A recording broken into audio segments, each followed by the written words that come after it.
हेल' hello Rinki थौ जोंहा party खालामनि मानि थाखाय पार्टी मानि पार्टी बिलाय जोंनि जानो गोनां एग्जामा अनलाइन जागोन बिनि थाखायनो आरो सिउरथ' जायाखैना सिउरलै सिउर जोंनि एग्जामा अनलाइनानो जाखागोन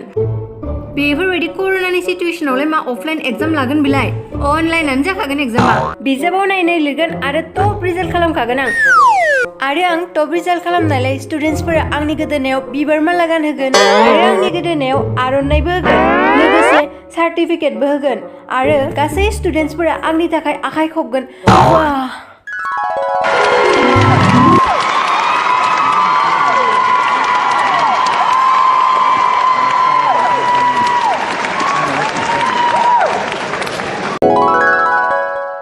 दोन नोंनि सिमांखौ आं जेबो पार्टी सार्टी खालामा नों हारसिङैनो खालाम आंहा फरायनो नांगौ हे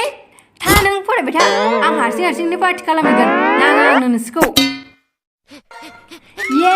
जोंनि एग्जामा अनलाइन जागोनलै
थांगोननि फिसा मा फरायनो गाना मबाइल स्टुडेन्ट नोंलाय थै आयै एग्जामा अनलाइनसो जागोन दा नों जेबो जिंगासिनो नाङा नोंनि फिसाजोआ अनलाइन एग्जामाव टप खालामखागोन अनलाइन जाबानोखि फरायनो गारगोन नामा नोङो नै हासिबजोंसो लागायना होगोन दानो मोनफेराखैथ'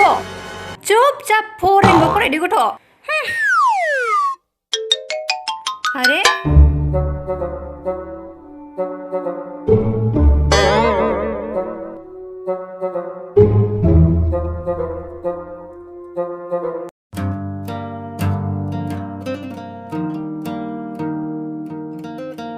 জুন মাহত অনুষ্ঠিত হ'বলগীয়া সকলো পৰীক্ষা অফলাইন মোডত অনুষ্ঠিত কৰা হ'ব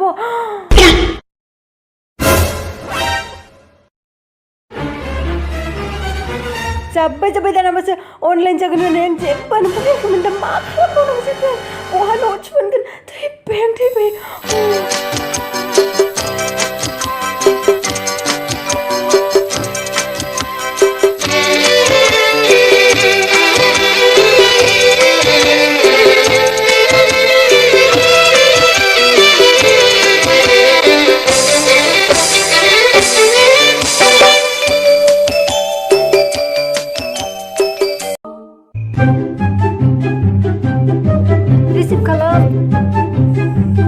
हेल' रिंकी नों आंखौ बासायदो